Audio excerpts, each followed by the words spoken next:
الحمد للہ رب العالمین والصلاة والسلام علی خاتم الانبیاء وسید المرسلین وعلی آلہ وصحبہ اجمعین اما بعد قال اللہ تعالی فی القرآن المجید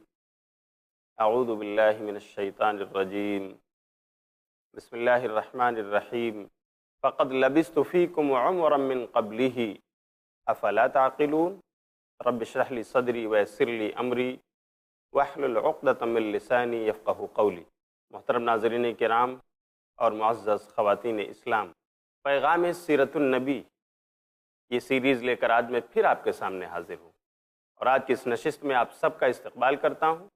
السلام علیکم ورحمۃ اللہ وبرکاتہ۔ مجھے امید ہے کہ آپ نے پچھلی نشستوں میں پیغام سیرت النبی کے حوالے سے جو باتیں کی گئی تھیں آپ نے اسے سنا ہوگا۔ آج بھی میں نبی صلی اللہ علیہ وسلم کا بچپن اسی موضوع کے تحت آپ سے کچھ باتیں کروں گا۔ ہماری بات یہاں تک پہنچی تھی کہ نبی صلی اللہ علیہ وسلم اب اپنی دایا حلیمہ سعدیہ کی گود میں آ چکے۔ حلیمہ سعدیہ انہیں لے کر اپنے گاؤں پہنچی ہیں۔ نبی صلی اللہ علیہ وسلم کے آنے سے حلیمہ سعدیہ نے جو خیرات و برکات دیکھیں، آئیے میں ان چیزوں کو خود انہی کی زبان میں آپ کو سناتا ہوں۔ ابن اسحاق نے لکھا ہے،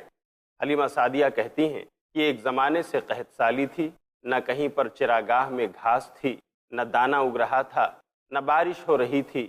ہم کافی پریشان تھے۔ قبیلے بنو سعد کی عورتوں نے سوچا کہ چلو معاش کے لیے ہم مکے چلتے ہیں اور وہاں چل کر کسی کا دودھ پیتا بچہ ہم لے کر کے آئیں گے، اسے اپنی گود میں رکھ کر کے پالیں گے، پوسیں گے اور مزدوری حاصل کریں گے، ذریعہ معاش کا انتظام ہو جائے گا۔ حلیمہ سعدیہ بھی اتفاق سے بنو سعد ہی خاندان کی تھیں۔ یہ کہتی ہیں کہ میں بھی بنو سعد کی عورتوں کے ساتھ مکے کو نکلی، لیکن حالت یہ تھی، حلیمہ سعدیہ کہتی ہیں کہ قافلہ چل رہا تھا، ان کے پاس اچھی اچھی سواریاں تھیں، اچھے اچھے اونٹ اور اونٹنیاں تھیں، وہ تیز رفتاری کے ساتھ آگے بڑھتے جا رہے تھے، لیکن اتفاق سے ہمارے پاس جو اونٹنی تھی وہ دبلی پتلی تھی، اس کی تھنوں میں دودھ بھی بہت کم ہوتا تھا۔ حلیمہ سعدیہ کہتی ہیں ہماری وجہ سے قافلے والوں کو کافی پریشانی ہوئی، ہم جگہ جگہ ان کو روکا کرتے، آواز دیا کرتے کہ ذرا ہمیں ساتھ لے کر چلو، ہمیں اکیلا مت چھوڑ دو، صرف اس لیے کہ ہماری اونٹنی دبلی ہے، پتلی ہے، تیز رفتاری کے ساتھ نہیں چلتی ہے، ذرا ہمارا خیال رکھو۔ جیسے تیسے حلیمہ سعدیہ کہتی ہیں کہ ہم بھی قافلے والوں کے ساتھ مکے پہنچے۔ لوگ مختلف خاندان اور قبیلوں کا دورہ کر رہے ہیں، ان کے ذمہ داروں سے جا کر مل رہے ہیں۔ حلیمہ سعدیہ کی زبان اس بات کی گواہی دے رہی ہے، وہ کہتی ہیں کہ محمد بن عبداللہ صلی اللہ علیہ وسلم کوئی بھی قافلے کی خاتون نہیں تھی جس کو پیش نہ کیے گئے، لیکن جب ان خواتین کو یہ پتہ چلتا کہ یہ محمد تو یتیم ہیں، ان کے باپ نہیں ہیں، تو وہ پیچھے ہٹ جاتی کہ آخر ان کے دادا ہم کو کیا دیں گے، کون سی نوازش اس سے ہمیں نوازیں گے، اس لیے وہ محمد بن عبداللہ کی پرورش سے انکار کر دیتی۔ اس طرح سے ڈھونڈتے ڈھونڈتے تمام خواتین کو کوئی نہ کوئی بچہ مکے میں مل گیا، اور اب وقت ہو چلا تھا کہ ہم واپس لوٹیں، اپنے گاؤں کو چلیں۔ حلیمہ سعدیہ کہتی ہیں میری گود ابھی تک خالی تھی، میں کسی کا بچہ نہیں پا سکی، میں نے مشورہ کیا انہیں عبد المطلب کے پوتے محمد بن عبداللہ کو ہم لے لیتے۔ کہا ٹھیک ہے، چلو اسی یتیم بچے کو ہم لیتے ہیں، ہو سکتا ہے اللہ تعالیٰ اس میں کوئی خیر اور بھلائی رکھے ہوا ہو۔ چنانچہ حلیمہ سعدیہ کہتی ہیں ہم جا کر محمد بن عبداللہ کو گود لے لیتی ہیں کہ ہم اس کی پرورش کریں گی، اس لیے کہ کہیں ہم اگر خالی گود واپس گئے، بغیر بچے کے لوٹ آئے تو قبیلے کی عورتیں ہمیں طعنے دیں گی، بس اس لیے ہم نے محمد بن عبداللہ کو اپنے ساتھ لے لیا۔ حلیمہ سعدیہ کہتی ہیں میں اس بچے کو لے کر اپنے ڈیرے پر آئی اور میں نے اپنے بچے کو پہلے دودھ پلایا، میرے بچے نے خوب سیراب ہو کر دودھ پیا، پھر میں نے محمد بن عبداللہ کو دودھ پلایا، اس نے بھی سیراب ہو کر دودھ پیا اور آسودہ ہو گیا، دونوں بچے آسودہ ہو کر سو گئے۔ مجھے حیرانی تھی، ابھی میری پستانیں جو دودھ سے خالی تھیں، میرا اکیلا بچہ وہ پیٹ بھر دودھ نہیں پاتا تھا، آج محمد کے آنے سے یہ دونوں بچے آسودہ ہو کر کے سو رہے ہیں، دونوں کے لیے دودھ اتنا کافی ہو گیا اور پھر بھی ہماری پستانوں میں دودھ باقی ہے۔ شوہر سے انہوں نے اس کا تذکرہ کیا، ہمیں لگتا ہے کہ محمد یہ کوئی بابرکت ہستی ہے۔ شوہر نے کہا مجھے بھی ایسا ہی لگتا ہے۔ چنانچہ دوسرے دن جب قافلہ روانہ ہوا تو محمد صلی اللہ علیہ وسلم کے خیرات و برکات کا عالم یہ تھا کہ حضرت حلیمہ سعدیہ کی وہی اونٹنی جو دبلی پتلی تھی، جو قافلے سے پیچھے رہتی تھی، آج وہ اونٹنی قافلے کے آگے آگے چل رہی ہے، جس پر محمد سوار ہیں، حلیمہ سعدیہ سوار ہیں، ان کا بچہ سوار ہے، وہ قافلے والوں کے آگے آگے چل رہی ہے۔ قافلے والی عورتیں کہتی، اے ابو زؤیب کی بیٹی، حلیمہ سعدیہ کو ابو زؤیب کی بیٹی کہا جاتا تھا، اے ابو زؤیب کی بیٹی، کیا یہ تیری وہی اونٹنی ہے جس پر تو سوار ہو کر مکے آئی تھی؟ وہ جواب دیتی، ہاں وہی اونٹنی ہے۔ تو وہ عورتیں کہتی، آج اس اونٹنی کا معاملہ عجیب ہے، شاید اسی بچے کے اندر کوئی ایسی چیز ہے جس کی وجہ سے یہ برکتیں ان کو مل رہی۔ اور پھر وہ عورتیں آواز دیتی، اے ابو زؤیب کی بیٹی، ذرا ہمارا بھی خیال رکھ، اپنی اونٹنی کو تیز رفتاری سے بچا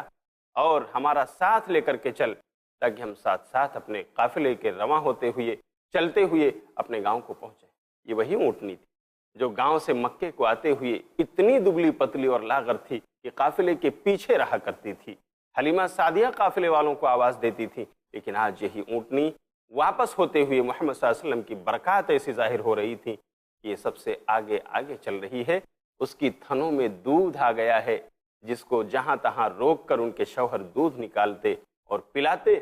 اور سب سیراب ہو جاتے۔ حضرت حلیمہ سعدیہ کہتی ہیں، ہم لے کر محمد کو اپنے گاؤں پہنچے اور اللہ رب العالمین نے ہمارے لیے خیرات و برکات کے دہانے کھول دیے۔ خود انہی کا بیان ہے کہ اب ہماری بکریاں قحط سالی کی وجہ سے جن کے لیے چراگاہ اس میں گھاس نہیں ہوا کرتی تھی، وہ بھوک کی حالت میں جاتی تھیں اور آسودہ ہوئے بغیر واپس آتی تھیں، ان کی تھنوں میں دودھ نہیں ہوتا تھا۔ لیکن اب جب میں مکے سے واپس آئی، میں نے اپنے چرواہے کے حوالے ان بکریوں کو کیا، یہ چرواہا چرانے لے گیا۔ شام کو جب بکریاں واپس آئیں تو خوب آسودہ ہو کر ان کی تھنوں میں دودھ بھرا ہوا تھا۔ ہم کافی دودھ نکالتے اور پورا گھرانہ ہمارا آسودہ ہو کر کے پیتا۔ لوگوں میں یہ چرچا عام ہو گیا۔ گاؤں کے لوگ کہنے لگے کہ اے چرواہے، آخر تو حلیمہ کی بکریاں کہاں لے کر چراتا ہے، کس جگہ پر لے جاتا ہے؟ گاؤں کے لوگ اپنے چرواہوں سے کہنے لگے، دیکھو حلیمہ سعدیہ کا چرواہا ان کی بکریاں جہاں لے کر جاتا ہے، تم بھی وہیں لے کر جایا کرو۔ دیکھو ان کی بکریاں پیٹ بھر کر آتی ہیں، ان کی تھنوں میں دودھ ہوتا ہے، تمہارے یہاں کچھ نہیں۔ حلیمہ سعدیہ کہتی ہیں، پھر ہمارے چرواہے کے ساتھ گاؤں کے دوسرے چرواہے بھی اپنی اپنی بکریوں کو لے کر جاتے، لیکن حال یہ تھا کہ وہ تو آسودہ ہوئے بغیر واپس ہوتے، ان کے بکریوں کی تھنوں میں دودھ نہیں ہوتا، لیکن ہماری بکریاں اسی چراگاہ سے پیٹ بھر کر واپس ہوتی اور ان کی تھنوں میں دودھ بھرا ہوا نظر آتا۔ یہ خیرات و برکات قابل رشک تھیں۔ چنانچہ محمد بن عبداللہ حضرت حلیمہ سعدیہ کی گود میں 2 سال تک دودھ پیتے رہے۔ حلیمہ سعدیہ کہتی ہیں، جب 2 سال کی مدت پوری ہو گئی تو میں نے دودھ چھوڑا دیا، اور اس کے بعد یہ معاہدہ چونکہ پورا ہو گیا تھا، ہم دودھ پلانے کی مدت ہی کے لیے محمد کو لے کر آئی تھیں، اس لیے ہم انہیں لے کر آمینہ ان کی ماں کے پاس پہنچے۔ لیکن حلیمہ سعدیہ نے نبی صلی اللہ علیہ وسلم کی موجودگی میں جو کچھ خیرات و برکات اور اس کے مناظر دیکھے تھے، اس کی وجہ سے ان کی خواہش تھی کہ کاش یہ محمد بن عبداللہ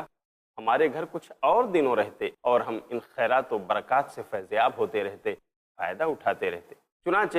جب حلیمہ سعدیہ 2 سال کے بعد محمد بن عبداللہ کو لے کر ان کی ماں آمینہ کے پاس پہنچتی ہیں تو درخواست کرتی ہیں کہ بڑی بی، اے محمد بن عبداللہ کی والدہ، ہم چاہتی ہیں کہ آپ کا بیٹا ہمارے یہاں اور رہے تاکہ خوب گٹھیلا اور مضبوط ہو جائے، دیہات میں اس کی پرورش ہو۔ بلکہ حلیمہ سعدیہ نے یہاں تک کہا، مجھے ڈر ہے کہیں مکے کی وبا اس کو نہ لگ جائے، اس لیے اے آمینہ اگر آپ میری بات سنو، میری درخواست قبول کرو تو اپنے بچے کو میرے ساتھ اور دنوں کے لیے بھیج دو، میں آپ سے درخواست کرتی ہوں۔ جب حضرت آمینہ نے دیکھا کہ حلیمہ سعدیہ اس قدر بضد ہیں اور وہ محمد کو لے جانا چاہتی ہیں تو انہوں نے اجازت دے دی۔ چنانچہ حلیمہ سعدیہ پھر واپس لے کر محمد بن عبداللہ کو آمینہ کے لال کو لے کر پھر اپنے گاؤں واپس چلی آئیں، ان کی پرورش کرتی رہیں اور خیرات و برکات کو لوٹتی رہیں، یہاں تک کہ آپ 5 سال کے ہو گئے۔ اور 5ویں سال نبی صلی اللہ علیہ وسلم کے ساتھ ایک عجیب واقعہ رونما ہوا، جس کو واقع شق صدر کہا جاتا ہے۔ یہ شق صدر عربی کی ایک تعبیر ہے۔ شق اس کے معنی ہوتے ہیں پھٹنا، چاک ہونا، اور صدر کا مطلب سینہ۔ شق صدر یعنی سینے کے چاک کیے جانے کا واقعہ۔ آئیے حضرت انس رضی اللہ تعالیٰ عنہ خادم رسول کی زبانی سنتے ہیں۔ امام مسلم نے اس واقعے کو اپنی کتاب صحیح مسلم کتاب الایمان میں درج کیا ہے، حدیث نمبر ہے 411۔ خادم رسول حضرت انس بن مالک رضی اللہ تعالیٰ عنہ کہتے ہیں کہ محمد صلی اللہ علیہ وسلم بچوں کے ساتھ کھیل رہے تھے۔ جبریل علیہ السلام تشریف لائے، محمد صلی اللہ علیہ وسلم کو پکڑا، زمین پر لٹایا اور سینہ کھول دیا، چاک کر دیا۔ سینہ کھول کر آپ کا دل نکالا اور آپ کے دل میں سے گوشت کا ایک لوتھڑا باہر کیا اور کہا، دیکھو یہ لوتھڑا شیطان کا حصہ ہے۔ پھر نبی صلی اللہ علیہ وسلم کے دل کو ایک تشت اور پلیٹ میں رکھا، زمزم کا پانی ڈال کر اس سے دھلا، اور دھلنے کے بعد پھر سینے میں اس دل کو لے جا کر سیٹ کر دیا، اور اس طرح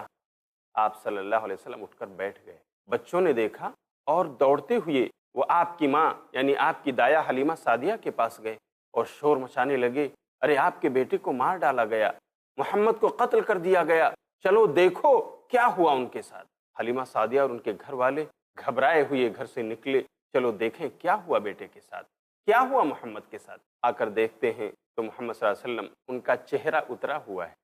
باقی اور کوئی چیز ان کو دکھائی نہیں دے رہی۔ بہرحال یہ واقعہ رونما ہونے کے بعد حلیمہ سعدیہ کو خوف لاحق ہو گیا، کہیں کوئی بات نہ پیش آ جائے محمد بن عبداللہ کے ساتھ۔ اس لیے اس واقعے کے کچھ ہی عرصے بعد وہ محمد بن عبداللہ صلی اللہ علیہ وسلم کو لے کر مکے روانہ ہوئیں۔ ان کی والدہ آمنہ کے پاس پہنچی اور کہا، یہ اب آپ کا بیٹا آپ کے حوالے کر رہی ہوں، آپ اس امانت کو لے لیجئے، میں اسے واپس کر رہی ہوں۔ اس طرح اب نبی صلی اللہ علیہ وسلم اپنی والدہ حضرت آمنہ کی گود میں واپس آ گئے۔ یہ کچھ آپ صلی اللہ علیہ وسلم کی عمر کا 5واں سال تھا۔ پھر نبی صلی اللہ علیہ وسلم اپنی ماں کی گود میں پلتے رہے، بڑھتے رہے، پرورش پاتے رہے، یہاں تک کہ جب 6 سال کے ہوئے تو 6 سال آپ کی والدہ حضرت آمنہ نے یہ ارادہ ظاہر فرمایا کہ میں اپنے شوہر عبداللہ کے قبر کی زیارت کے لیے جانا چاہتی ہوں۔ کہاں؟ مدینہ، جس کو اس وقت یثرب کہا جاتا تھا، اس لیے کہ شام سے واپس ہوتے ہوئے نبی صلی اللہ علیہ وسلم کے والد حضرت عبداللہ کی وفات یثرب کے مقام پر ہوئی تھی، اور وہیں نابغہ الجعدی کے مکان میں آپ کو دفن کیا گیا تھا۔ حلیمہ سعدیہ نے جب یہ اظہار کیا تو عبد المطلب بھی تیار ہو گئے، جو ان کے سسر تھے۔ حضرت آمنہ نے اپنے بیٹے محمد کو لیا، ان کے دادا عبد المطلب کو ساتھ لیا، اپنی خادمہ ام ایمن کے ساتھ 3 سے 4 لوگوں کا قافلہ یہ مدینے کی طرف روانہ ہوا۔ کچھ 500 کلومیٹر کی ایک لمبی مسافت طے کر کے حضرت آمنہ عبد المطلب کے ساتھ ان کی معیت میں اور اپنے بیٹے محمد اور اپنی خادمہ ام ایمن کے ساتھ مدینے پہنچتی ہیں، اپنے شوہر کے قبر کی زیارت کرتی ہیں، اور تقریباً 1 مہینے تک وہیں مدینے میں قیام کرتی ہیں۔ 1 مہینہ گزر جانے کے بعد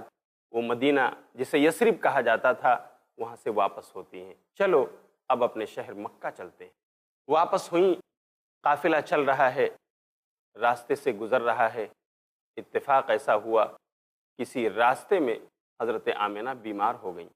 بیماری بڑھتی گئی، قافلہ اپنے حالات کو دیکھتے ہوئے آگے بڑھتا رہا، لیکن ایک موقع ایسا آیا کہ بیماری کافی آگے بڑھ گئی اور وہاں قافلے کو رک جانا پڑا۔ یہ کچھ مکہ اور مدینہ کے درمیان ایک جگہ ہے جس کا نام ہے مقام ابوا، وہاں پر حضرت آمنہ رکیں کیونکہ بیماری زیادہ بڑھ گئی تھی، اور وہیں پر حضرت آمنہ کا انتقال ہو گیا۔ آمنہ کو وہیں دفن کر دیا گیا، اور پھر محمد بن عبداللہ کے دادا حضرت عبد المطلب وہ نبی صلی اللہ علیہ وسلم کو لے کر اپنے اس یتیم لاڈلے کو لے کر مکہ پہنچے۔ اب محمد بن عبداللہ صلی اللہ علیہ وسلم اپنے دادا کی زیر تربیت آ چکے ہیں۔ دادا کی محبت اپنے پوتے کے لیے بہت بڑھ چکی تھی، اس لیے کہ دادا انہیں زندگی کے صحرا میں اکیلا اور تنہا نہیں چھوڑنا چاہتے تھے۔ انہوں نے دیکھا تھا کہ یہ بیٹا یتیمی کی حالت میں پیدا ہوا ہے، پھر 6 سال کی عمر میں اپنی ماں کو اس نے کھو دیا، اب آخر اس کا پرسان حال کون ہوگا؟ آپ کے دادا عبد المطلب نے آپ کی تربیت کا بیڑا اٹھایا اور آپ کا دل آپ کے پوتے کی محبت میں تپتا رہا۔ آپ ہر موڑ پر اپنے پوتے محمد بن عبداللہ کے ساتھ رہے، ان کی مشکلیں حل کرتے رہے، ان پر دست شفقت رکھتے رہے، یہاں تک کہ جب 8 سال کے ہوئے تو موت نے